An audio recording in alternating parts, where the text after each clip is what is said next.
नमस्कार. आज आपल्या सोबत आहे दीप्ती गवई आणि दीप्तीने 10वी शालांत परीक्षेत बोर्ड एक्झाममध्ये जिनियसच्या माध्यमानं म्हणजे घवघवीत यश संपादन केलेलं आहे. ती मेरिटमध्ये आलेली आहे. आपण तिने वर्षभर जिनियसच्या माध्यमाने नेमका कसा अभ्यास केलाय ते दीप्तीकडनं आपण जाणून घेऊया. दीप्ती, तुझं आणि तुझ्या बाबांचं आणि तुझ्या दिदीचं सुद्धा संपूर्ण जिनियस परिवारातर्फे पहिले सगळ्यात प्रथम मनपूर्वक अभिनंदन आणि तुमचा आभार की तुम्ही इथं आलेत त्याकरता. आणि सगळ्यात महत्वाचं मला एवढं सांग दीप्ती की तुझी स्कूल कोणती होती? Gyanmata high school. Gyanmata high school. Okay. Full English की semi? Full English. Full English. Okay. मला एवढं सांगायचं विचारायचं आहे की नाईन्थ मध्ये तुला किती पर्सेंट होते? 82. 82% नाईन्थ मध्ये. आणि मग आता टेन्थ मध्ये तुला किती मिळाले? 91. 91. अरे वा, व्हेरी गुड. खूप छान पर्सेंटेज तू मिळवलेले आहे. सेल्फ स्टडीच्या माध्यमाने जिनियसच्या माध्यमाने तू वर्षभर गेलेले खूप छान पर्सेंटेज तू मिळवले आहे. मला एवढं विचारायचं आहे तुला दीप्ती की बघ, मुलं शाळेत जातात आणि क्लासलाही जातात, पण मुलं घरी अभ्यास करत नाही. घरचा अभ्यास किती महत्वाचा आहे तू काय सांगशील मला? सेल्फ स्टडी महत्वाची आहे. घरचा म्हणजे ट्युशन मध्ये पण अभ्यास होतो, पण घरी पण सेल्फ करायला लागते. मग घरचा अभ्यासाचं तुझं जो पर्सेंटेज आहे त्याच्यामध्ये घरच्या अभ्यासाचं किती इम्पॉर्टंट आहे, किती महत्व आहे? घरचा अभ्यास आपण जिनियस मध्ये ते पेपर लिहितो, तर त्याचा ज्यानं आपलं लर्न वगैरे होऊन जाते पेपरच्या आधी, तो फायदा मिळतो त्याचा. ओके.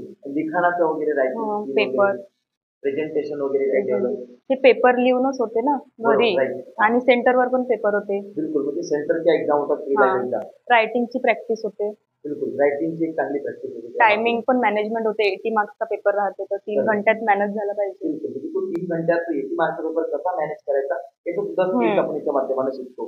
पण मला हे विचारायचं आहे की बघ, तुला किंवा काउन्सिलर घरपोच यायचे आणि घरपोच येऊन तुला अभ्यासाचे गायडन्स करायचे, त्याचा काही तुला फायदा झाला? हो, फायदा झाला त्याचा.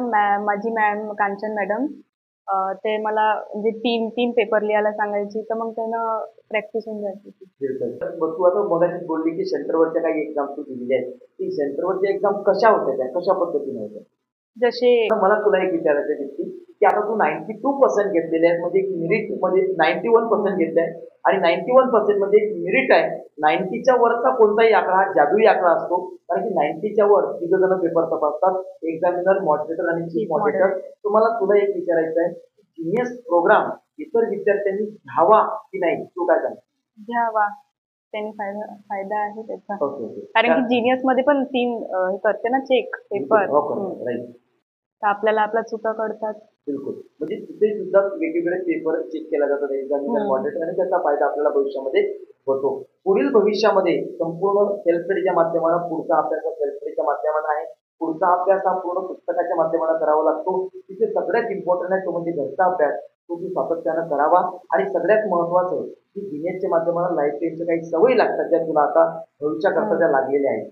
तर एकंदर पुढील भविष्याकरता संपूर्ण जिनियस परिवारातर्फे तुला खूप खूप शुभेच्छा दीप्ती, आणि पुढील भविष्याच्या यशस्वी वाटचाली करता सुद्धा तुला जिनियस तर्फे बेस्ट ऑफ लक.